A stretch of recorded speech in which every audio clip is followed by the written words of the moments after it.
It's the Inspired by Joanne show. Meet your host, certified confidence coach Joanne Dean, inspiring women on the rise. Welcome to another Faith Chat. Hello, Faith listeners. I'm Joanne, and this is the Inspired by Joanne show. We have a treat for you today. In addition to hosting this podcast and being a certified confidence coach, I also host Sister Circle Retreats. After relocating to Georgia, Sister Circle Retreat was birthed because I was missing my girlfriends back home. So what is Sister Circle Retreat? It's a refreshing, spirit-led, themed event designed for professional women from all walks of life to be celebrated, challenged, and supported through messages of inspiration, food, fun, and a sisterhood as they refuel for their journey. Our vision is for professional women to have a safe place to pause. And I wanted to share one of our sisters sharing such a profound message with our guests. She is Miss BreNita Jackson. She serves as the executive director of a long-term residential treatment program for women recovering from alcoholism and drug addiction. She is a woman called by God, serving as an associate pastor at New Mountaintop Baptist Church. She's a graduate of the University of Dayton and holds a Master of Social Work degree from the University of Georgia. Ms. BreNita also holds a certificate in theology from the Interdenominational Theological Center in Atlanta, Georgia. She's a mother of 3 adult children, Tiffany, Justin, and Brianna. Let's give a very warm welcome to Miss BreNita Jackson. Regarding life transitions. And so what I know about life transitions are they're constant. Mm-hmm. And so if you wait to make your shift around a transition, usually it is emotional. Usually there is an event that either you weren't planning for or you wished you were not going through. Mm-hmm. And the real reality is from the day that we're born, we're going through transition. Mm-hmm. Yeah. And so I kind of came upon that years ago. My story's a little different, and I was listening to you all saying that you wanted to be courageous and strong and fearless, and that's really my journey.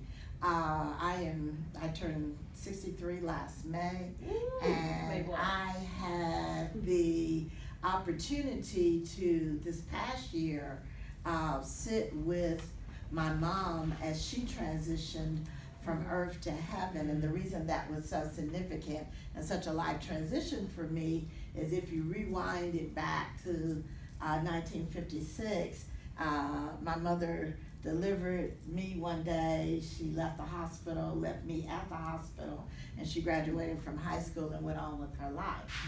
Mm-hmm. And so, but all the way there, God was ordering my steps. He was pouring into me what I was going to need to fulfill the journey. And that's why I say I live constantly in a state of gratitude.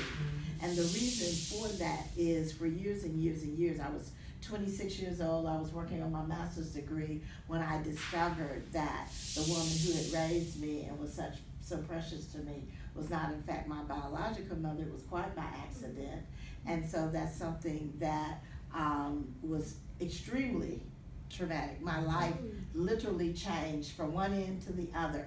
I had not one relative that remained the same. Mm-hmm. And so if you can only imagine, my mom that I thought was a cousin became my mother, cousins became siblings, wow. Aunts and uncles were grandparents. Wow. It was crazy making. And so I was angry with the world, with God, and everybody in it. Mm-hmm. And so if I had continued on that journey, I think I would have just self-destructed. Mm-hmm. And so ironically, when I went to college, I started to college to be in law. And somehow or another, I found myself in the social work department. And so most of my life, my father always teased me and said, we sent you to school to be an attorney. You showed up back home as social worker. Are you going to get a real job? And my answer to him was, yes, Daddy, I have a real job. And not only do I have a real job, I have what I was intended to do. I was always intended to do that. And all those years ago, I believe that God poured into me the life circumstances. I believe that I think we're all responsible for our lives, and we are very responsible for where we are in our lives. Whether we're happy or sad, whether we're hitting the goals, we are 100% responsible. And we can change that when we decide that we are going to examine, one, our belief system, because most of the time we're operating on a belief system that we're not aware of. We operate on our subconscious, but we're very conscious of what we see, what we hear, what we think. We think that's what we're making decisions on. But the real reality is we're making decisions primarily on what we understand subconsciously. So what we know subconsciously is mom and dad gave us what we kind of look like. They gave us our DNA structure, but we know our environment and every experience that we have had from birth to this day forward plays into our subconscious. That is why it is so important of what you hear and what you take in, and why you have to make your circle so sacred, because people are speaking literally into your life and your future. And so sometimes we think, if you don't think so, just kind of think about when your parents were kind of giving you that lecture they had given you like 72 times, and you were like, yeah, wah. And then one day you were somebody's mother, and one day right in the middle of the conversation you heard your mother and your grandmother speaking, and you thought, I would never say that to my children. I had that opportunity, and I kind of stopped in the middle of the sentence. And, the kids were really afraid then, because they were like, okay, what's getting ready to happen? And I said, I think my mother just spoke. And so here's what I know about life transition. I am a woman that is very close to God. I had to be, or I would have literally lost my sanity. And I said, ironically, all those years ago when I discovered that I was adopted and chose not to live in fear, because it was very, as I told you, it was very crazy making. I was the middle child of this mother that had left me. So it really, the story was not ever consistent for anyone. I had an older sibling, I had a younger sibling. My older sibling, who they had protected through all of this, he unfortunately went through addiction issues, because being a male, he came through in that time period where men didn't let it out, they kept it in.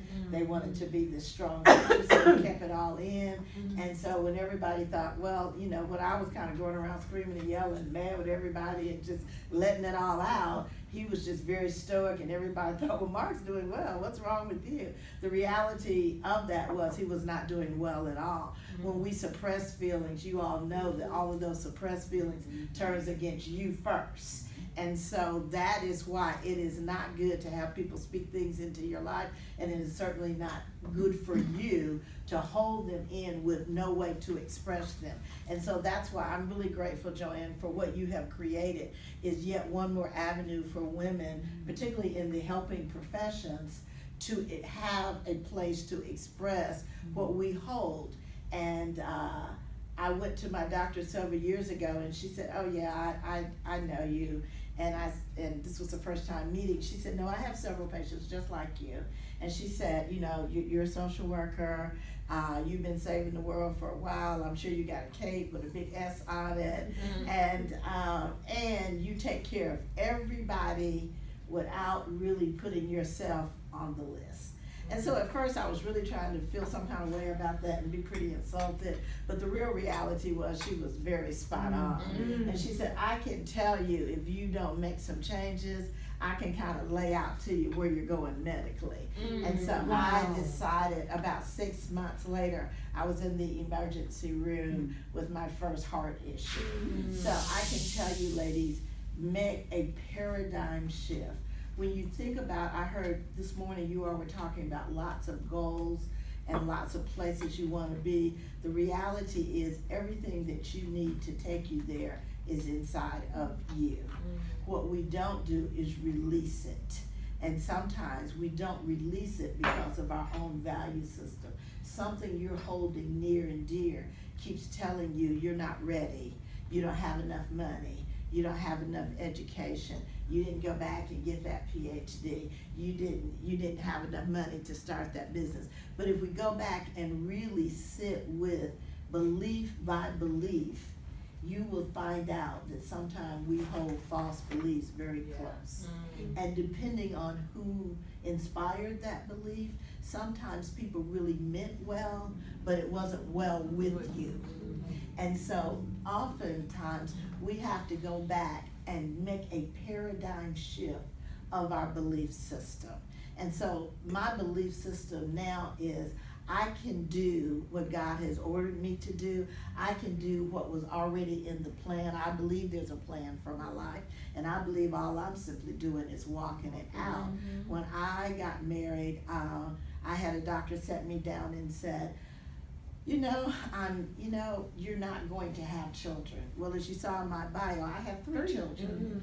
And so my mind just couldn't get wrapped around that. I remember thinking, yeah, all right. And I just never could accept that. And that's the same thing you have to do with your dreams and your visions. When someone or circumstances say you can't, or you won't be able to, you have to be able to hit the delete and the cancel button and not even entertain the thought. So I remember my doctor said to me and my husband, adoption as well. I said, I know very well about adoption. I'm an adopted child. I get it. So I have 2 children that I birthed, and I have 1 by adoption, and I have 3 more that just kind of showed up at my house and I left. So that's a total of 6 of them. But I was so determined. I just decided no one is going to speak into my life something that I wanted. And one of the things that I always wanted was to be a wife and a mother. And so I decided that I'm not sure why you're telling me that, and I'm not even really interested in digging down into that, because I didn't even want that information downloaded into my system. So granted, I had some really tough times, but nevertheless, I have 2 very precious daughters. And so I would say to you ladies today is check what you believe. And I mean really what you believe. What is it that you believe that has stopped you from doing what it is you want to do? What is it that you don't even realize that you're holding on to? Years and years ago, I went to a church and they did not allow women to preach. And so when I was a little girl, they could, I could sing in the choir, I could be on the usher board, I could MC the program, but I could not stand in the pulpit and preach. And so I believed that. And so I did not accept my calling into the ministry till I was well into my 50s, because I began all those years, even though I knew better intellectually, my belief system held that near and dear. So when I got to school, where I should have went to seminary, I went another way because I kept believing. It was so ingrained in my belief system that I could not do this. And then when I got ready, then I had other voices saying, well, why would you do that at this age? Well, I would do that because that is what I was meant to do, and the universe has opened up time and space and opportunity for me to do that. And so I went back to school, and now I walk in that. So I'm grateful that I had every experience that I had, even the difficult ones. For every woman who walks in the agency that I have the honor to lead, I have a different compassion for them. Because of my life story, I know that any one of them could have been my life. I grew up in a time where foster care was not good. They were still calling them orphanage when I came. And based on my life story, that was where I was headed. And there was this wonderful woman who said, not so. And she said if she's born into this family, she will be reared in this family. And she was the one aunt that kind of was the matriarch of the family. And what she said, everybody kind of lined up with. And so I had a wonderful life. I grew up kind of the princess in the palace. It was just one of me and my parents, and they were older parents, and they were established, and they were business owners. I grew up in the late 50s in private schools, and all the things that any little kid could need. I was going to have health issues, and they were able to address those issues. So even as what started out as if you would have, if any of the social workers sitting around the table, if they had picked up my file on day 3, they would have said, this one may not make it, or this is what will happen. But they just needed to hold on to hear the rest of the story. Because the rest of the story allowed me down through the years to really examine. And I did, at the time that I went through understanding my adoption, I examined everything I believed because I was angry. But my anger was a vehicle to look at my belief system. And so as I used that, not to be self-destructive, because I could see what was happening in my brother's life, and I didn't want to take that path. So I began to say, okay, God, first of all, I was the family historian. I was the one that kept up. And of course, every time I would begin to ask about, well, what about this grandmother? What about that grandmother? The whole family thought I was going one direction. I had no clue. I was simply interested in family history. But God placed that little spirit in me so that I would be inquisitive later in my life. Everything you need, ladies, to go, no matter how far you want to go up the mountain, it's already there. What you have to do is be courageous enough, get enough clarity, make some paradigm shifts of your belief system, and release. Then you have to find a way to trust. I heard a young lady said, I've got trust issues. And so many of us have trust issues. But this journey, we were never made to walk this journey alone. So we have to be very prayerful. My higher being, I'm a Christian, so I believe in Jesus. But whoever your higher being is will direct you to those who are sacred enough to share this journey with you, that you can trust. And you have to listen. For me, prayer and meditation go together. When I'm praying, I'm talking. When I'm meditating, I'm listening. And I start my day off that way, in gratitude each day for giving me the day, the time, and the space to walk this journey out. I'm so grateful that I had this opportunity today to share with you. And I hope that as the year goes on, there are just amazing things happening in your life, because you are certainly headed in that direction. You have all that you need. There's no skill that you need that you don't already have. It is inside. It is just being courageous enough. And one of the quotes I love is not being fearful of who we're not, but being fearful of how powerful we really are. Thanks for tuning in. Be sure to subscribe and click the notification bell for new content. Leave a comment or simply introduce yourself. I'd love to say hi. If you'd like to become a part of our Sister Circle community, we welcome you to join our Facebook group. Until next time, continue to walk by faith. Take care.